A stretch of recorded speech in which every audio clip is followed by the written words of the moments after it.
Estando eles perto da casa de Mica, reconheceram a voz do jovem, o levita, e dirigindo-se para lá, lhe perguntaram: quem te trouxe para cá? Que estás fazendo aqui? E que tens aqui? Ou que é que tens aqui? Deus aplique em nossos corações a sua bendita palavra. Há uma expressão de um autor, um famoso dramaturgo e cineasta sueco, Ingmar Bergman, e ele escreveu assim: você nasceu sem propósito, você vive sem sentido, viver é o próprio significado. Você nasceu sem propósito, você vive sem sentido. Que pena que o dramaturgo, o famoso dramaturgo e cineasta tivesse esta visão da vida. Faleceu e morreu em 2007. Mas isso me traz exatamente a pergunta: será que é isso mesmo? Que afinal de contas, para que serve a vida? Ou qual o sentido da vida? Parece que cada pessoa procura a sua resposta. E a Bíblia tem algo a nos dizer acerca disso. O livro de Juízes, ele retrata um período depois do êxodo do Egito. Ou seja, o povo de Israel, os israelitas, estavam escravizados no Egito durante 400 anos. E quando eles experimentam a libertação, e agora eles encaram o período da conquista, da ocupação da terra prometida, a terra da promessa. Isso é tudo retratado no livro de Juízes. E é curioso que as histórias narradas ali no livro de Juízes, elas repetem mais ou menos um padrão. Em primeiro lugar, os textos ou as histórias dizem que o povo se afastou de Deus, fez o que era mal aos olhos do Senhor, esta é a expressão. Segundo, o povo experimenta por conta disto a opressão de inimigos, sofrimento, angústia. Eles experimentam o mal nas mãos dos seus inimigos e, como resultado, eles imploram o perdão de Deus e a ajuda de Deus. Terceiro aspecto desse ciclo é que o Senhor levanta alguém para liderar e para derrotar os inimigos. Nós temos a história de Otoniel, de Eude, de Débora e Baraque, de Gideão, de Jefté e de Sansão, uma história muito bem conhecida de todos nós, a história de Sansão. A quarta parte deste ciclo é quando então a paz é restaurada por conta desta liderança levantada por Deus. Este ciclo é um padrão, mas há uma razão que aparece nos vários textos aqui do livro de Juízes. Esta expressão: naqueles dias não havia rei em Israel, cada um fazia o que parecia bem aos seus próprios olhos.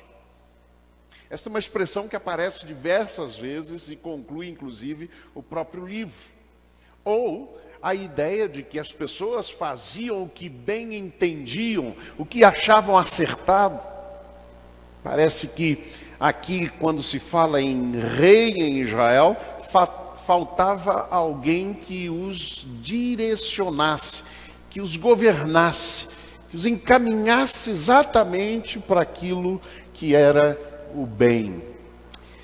A história de um jovem levita parece demonstrar exatamente essa situação, e é isso que nós vamos ver neste texto.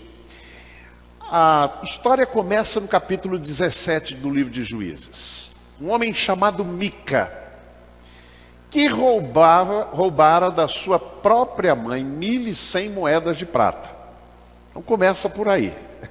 Mica roubou a sua própria mãe. E lá ele devolve o dinheiro para sua mãe. E a sua mãe então dá aquele dinheiro, parte daquele dinheiro, para que ele construa imagens. Ele então constrói o que é chamado na Bíblia de casa de deuses.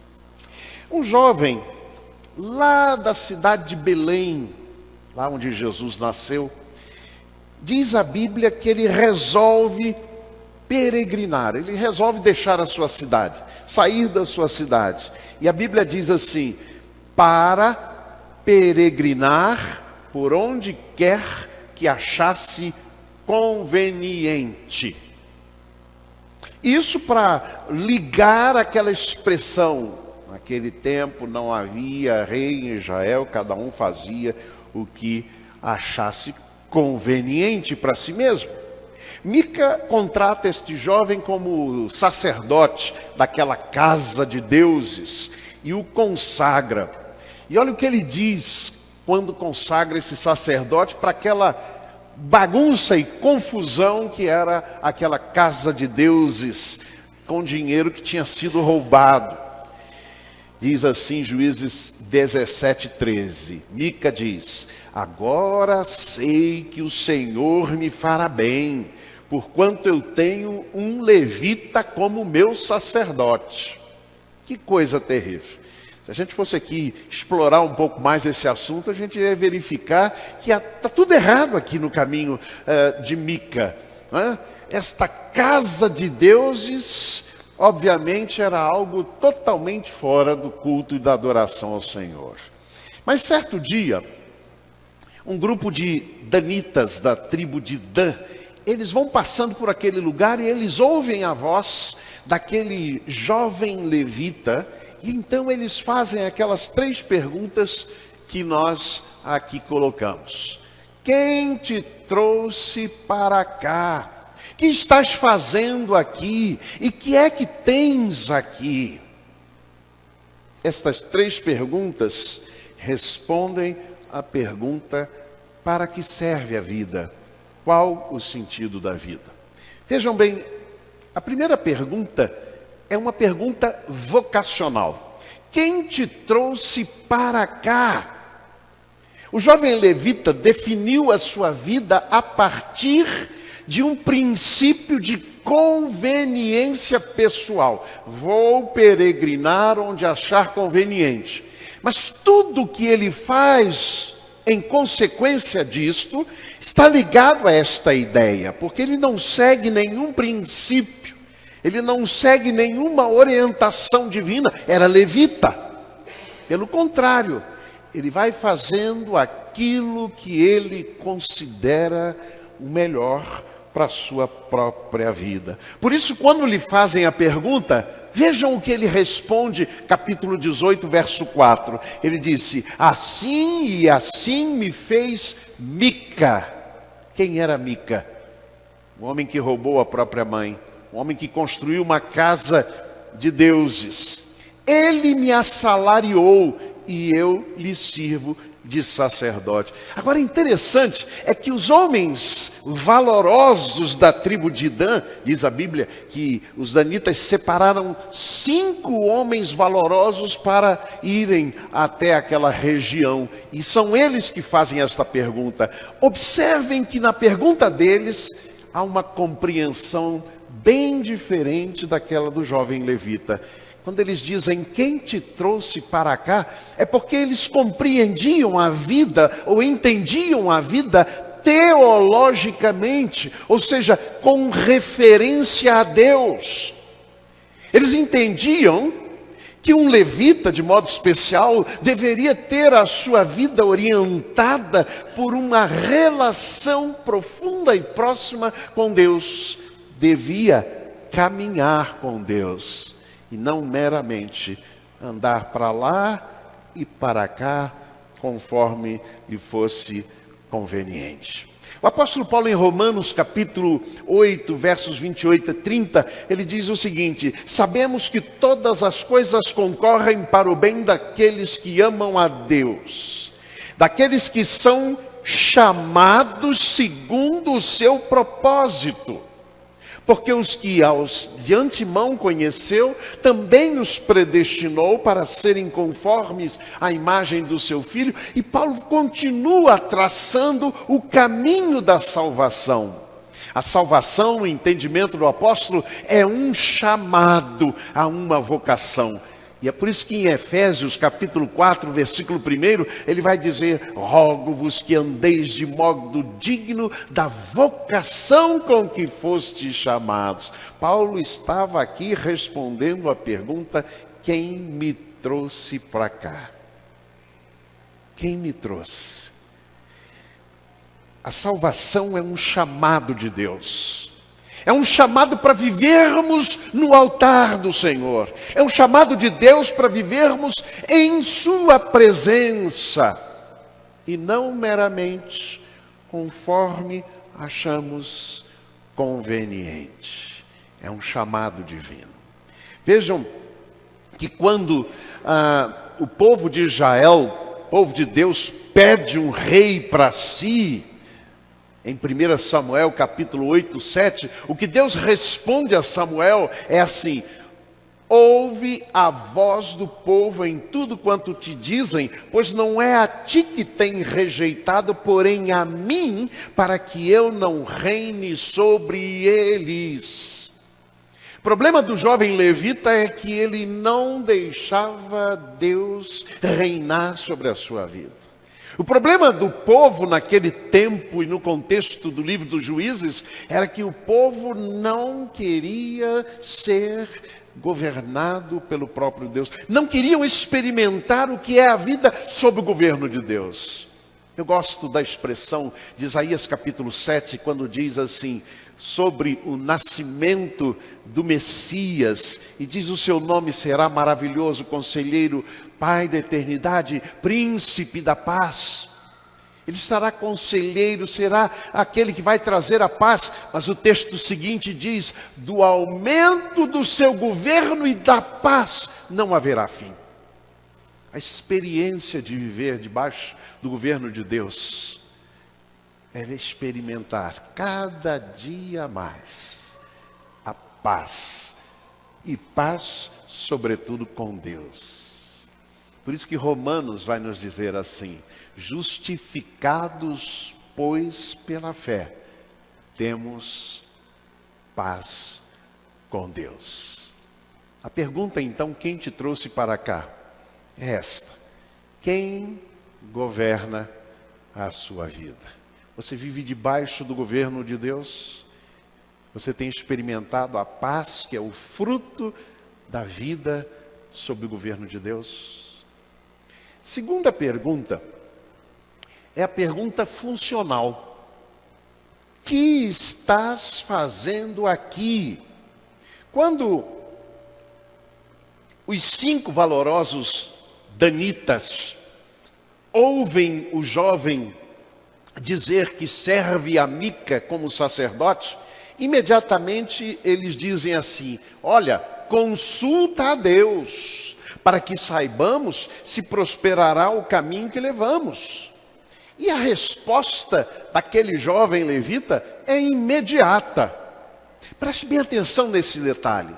O que eles dizem é: consulta a Deus, para que saibamos se prosperará o nosso caminho.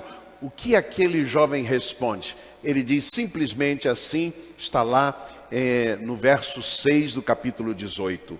Disse-lhes o sacerdote: ide em paz, o caminho que levais está sob as vistas do Senhor. Preste atenção nesse detalhe. Ele não consulta a Deus. Ele imediatamente responde. Ele não busca a orientação do Senhor para as suas decisões, a sua resposta, a sua função, ou aquilo que ele devia fazer. Ele não consulta a palavra de Deus. E por isso ele diz o óbvio: ide em paz, o vosso caminho está diante dos olhos do Senhor. Para isso não precisava daquele sacerdote. É óbvio que todos os nossos caminhos estão sob as vistas do Senhor, porque Deus vê todas as coisas, porque Deus está presente em todo lugar. A Bíblia diz que Ele é onipresente, não há nenhum lugar oculto aos olhos do Senhor. Mas este jovem não consulta a palavra do Senhor e prefere trilhar o seu caminho por aquilo que ele achava mais conveniente. O que fazes aqui? O que você está fazendo? Como você vive a sua vida? Você procura moldá-la à luz da palavra de Deus? Uma outra expressão muito preciosa para mim é aquela que está em 1 Timóteo capítulo 2, verso 1, que diz assim: antes de tudo, recomendo que se façam súplicas, orações, intercessões e ações de graça. Antes de tudo, que se façam orações. É isso mesmo. A sua vida, antes de tudo, você procura saber qual é o caminho que o Senhor tem traçado para você. A vontade de Deus para a sua vida. Antes de tudo, que fazes aqui? O que define o jeito de você, vamos dizer assim, funcionar? O que fazes aqui? É o que perguntam aquele jovem levita. A terceira pergunta é a pergunta motivacional. Que é isto que tens aqui? Diz assim Mica ao jovem quando ele sai lá de Belém e chega lá na casa de Mica e é identificado imediatamente como um levita. A Bíblia diz que Mica, faz a seguinte proposta: fica comigo e sê-me por pai e sacerdote, e cada ano te darei 10 siclos de prata, o vestuário e o sustento. E o levita entrou e consentiu em ficar com aquele homem. E olha o que a Bíblia diz: e o moço lhe foi como um de seus filhos. Não é curioso? Mica diz: vem, eu vou te pagar para você ficar comigo. Ainda que aquele jovem estava fugindo de todos os caminhos orientados por Deus, fica aqui comigo. Você vai se tornar, ou vai ser para mim, como um pai. Que a palavra pai, na Bíblia, ab, significa também líder. E o que a Bíblia conclui dizendo é que ele foi como um dos filhos de Mica. Então, Mica teve autoridade sobre a vida deste jovem. Quando então os danitas fazem a pergunta: o que é isto que tens aqui? A resposta dele é: assim me fez Mica, ele me assalariou e lhe sirvo como sacerdote. Sabe o que acontece mais tarde, irmãos? Aqueles danitas saem para o campo de batalha, numa cidade chamada Laís, e quando eles voltam daquela cidade, eles chegam àquela casa e querem retirar aquilo que está ali na casa de Mica. E o sacerdote pergunta: o que é que vocês estão fazendo? Vocês estão levando os tesouros aqui de Mica, pelos quais eu sou responsável? Sabe o que eles dizem a ele? Cala a tua boca e vem conosco. O que te é melhor? Ser sacerdote de uma tribo só, ou de uma casa só, como o caso da casa de Mica, ou de toda uma tribo? Aí a Bíblia diz assim: e o coração do sacerdote se alegrou. O que é que movia a vida e as ações deste jovem levita? Com certeza, meus amados irmãos, não era o sentido de urgência do caminho que o Senhor traçara para a vida dele. Não era a palavra de Deus e como orientava. Não era aquela consciência de quem o trouxera até aquele lugar. Mas era o ganho que ele podia ter, aquilo que lhe fosse mais conveniente. A Bíblia conta a história de Jó, que viveu uma experiência muito dura. Diz a Bíblia que ele era um homem muito rico, possuía muitos bens, mas que viveu uma experiência dolorosa de perdas, e foi perdendo um após o outro tudo aquilo que ele possuía, até mesmo a sua própria saúde.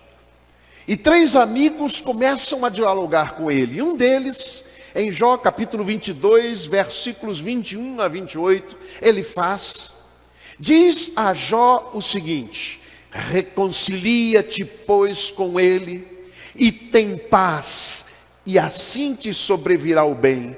Aceita, peço-te, a instrução que profere, e põe as suas palavras no teu coração. Se converteres ao Todo-Poderoso, serás restabelecido. Se afastares a injustiça da tua tenda, e deitares o teu ouro e o ouro de Ofir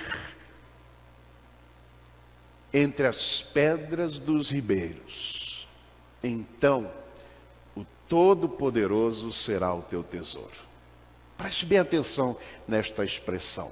Se deitares ao pó o teu ouro e o ouro de Ofir entre pedras de ribeiros, então o Todo-Poderoso será o teu tesouro.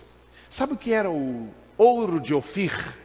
A terra de Ofir era conhecida naquela época como a terra do ouro mais puro que podia haver. Mais puro. Era uma terra riquíssima. E o que o amigo de Jó lhe diz é: se você pegar este ouro de Ofir, ou seja, aquilo que te é mais precioso acima de tudo, e você jogar nos ribeiros das águas, então aí o Senhor será o teu tesouro e a tua prata mais preciosa. Meus amados irmãos, é a mesma coisa que Jesus diz sobre o reino de Deus, que é semelhante a um homem que encontrou um tesouro, e ele deu tudo que tinha por aquele tesouro, porque o tesouro era mais valioso do que tudo que ele tinha. Ou é semelhante a um homem que encontrou uma pérola de grande valor, e ele vendeu tudo que tinha por aquela pedra de valor. O que Jesus está nos ensinando, e o que a palavra do Senhor ali diz a Jó naquele momento da sua vida, é que nós precisamos entender que Deus é que precisa ser o nosso tesouro maior. Ele precisa ser o centro, o foco da nossa vida. Buscai em primeiro lugar o reino de Deus e a sua justiça, e as outras coisas vos serão acrescentadas, diz Mateus capítulo 6, versículo 33. Quem é o teu tesouro? Qual é a tua prata mais preciosa? Qual é o teu ouro de Ofir? Aquilo que você considera mais importante na sua vida. O que a gente precisa entender é que Deus é que precisa ocupar o maior lugar, o centro da nossa vida e o trono da nossa vida, para que Ele então se torne o nosso tesouro mais precioso. Sumo bem, era assim que os filósofos e os teólogos de todos os tempos chamavam aquilo que controla e instrui toda a vida de um homem e de uma pessoa. Qual é o sumo bem para você? O que é que na sua vida controla todas as outras áreas e pela qual vale a pena relativizar tudo mais? Quem é o teu tesouro? É por isso que eles perguntaram àquele jovem: que é isto que tens aqui? Quem te trouxe para cá? E o que fazes aqui? Para que serve a vida? Essas 3 perguntas feitas àquele jovem levita nos trazem para esta conclusão, diferente daquela de Ingmar Bergman. Você nasceu com um propósito. Você vive com um sentido. Quem te trouxe para cá? Deus. O que estás fazendo aqui? Andando segundo a vontade de Deus. Vivendo segundo a vontade de Deus. E que é isto que tens aqui? Quero o tesouro maior na vida, que é o Senhor.